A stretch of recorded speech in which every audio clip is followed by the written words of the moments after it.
Whenever we turn on the History Channel or National Geography, they're always having specials about the next big pandemic. While we find these shows both gross yet fascinating, we thought we'd take a look back at history to check out what diseases have already struck a blow at mankind. Here for your watching pleasure are the top 5 worst plagues in human history. In the 5th place, AIDS. Acquired immune deficiency syndrome.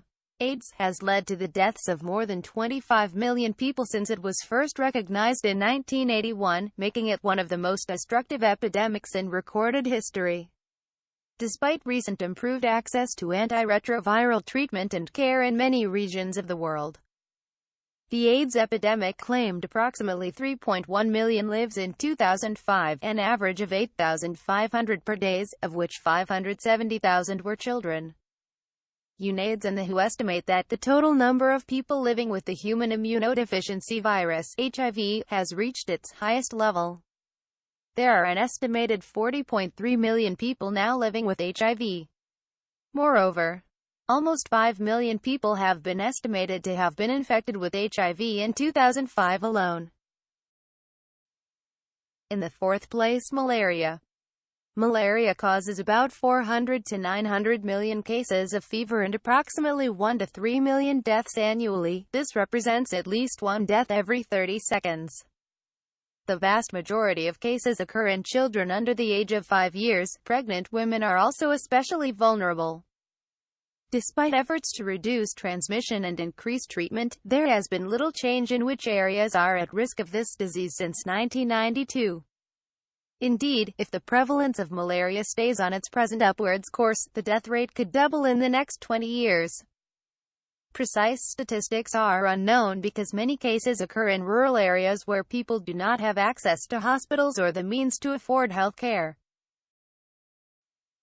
In the 3rd place, Black Death. The Black Death, or the Black Plague, was one of the most deadly pandemics in human history. It began in southwestern or Central Asia and spread to Europe by the late 1340s. The total number of deaths worldwide from the pandemic is estimated at 75 million people. There were an estimated 20 million deaths in Europe alone. The Black Death is estimated to have killed between a third and two-thirds of Europe's population. The same disease is thought to have returned to Europe every generation with varying virulence and mortalities until the 1700s. During this period, more than 100 plague epidemics swept across Europe. Overall, Black Death killed 75 million people worldwide. In the 2nd place, Spanish flu. In 1918 and 1919, the Spanish flu pandemic killed more people than Hitler, nuclear weapons and all the terrorists of history combined. A pandemic is an epidemic that breaks out on a global scale. Spanish influenza was a more severe version of your typical flu, with the usual sore throat, headaches and fever. However, in many patients, the disease quickly progressed to something much worse than the sniffles. Extreme chills and fatigue were often accompanied by fluid in the lungs.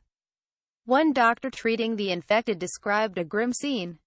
The faces wear a bluish cast, a cough brings up the blood-stained sputum. In the morning, the dead bodies are stacked about the morgue like cordwood. Spanish flu killed 50 to 100 million people worldwide in less than 2 years. And finally, in the 1st place, smallpox. Smallpox, also known by the name variola, is a contagious disease unique to humans. Smallpox is caused by either of 2 virus variants named variola major and variola minor. The deadlier form, variola major, has a mortality rate of 30 to 35%, while variola minor causes a milder form of disease called alastrim and kills approximately 1% of its victims. Long-term side effects for survivors include the characteristic skin scars. Occasional side effects include blindness due to corneal ulcerations and infertility in male survivors. Smallpox was responsible for an estimated 300 to 500 million deaths in the 20th century. As recently as 1967, the World Health Organization, WHO, estimated that 15 million people contracted the disease and that 2 million died in that year. After successful vaccination campaigns throughout the 19th and 20th centuries, the WHO certified the eradication of smallpox in 1979. To this day, smallpox is the only human infectious disease to have been completely eradicated from nature. Thanks for watching. If you enjoy it, give us a big thumbs up. Want to see more? Click that subscribe button. Let us know what you think in the comments below. See you in the next video.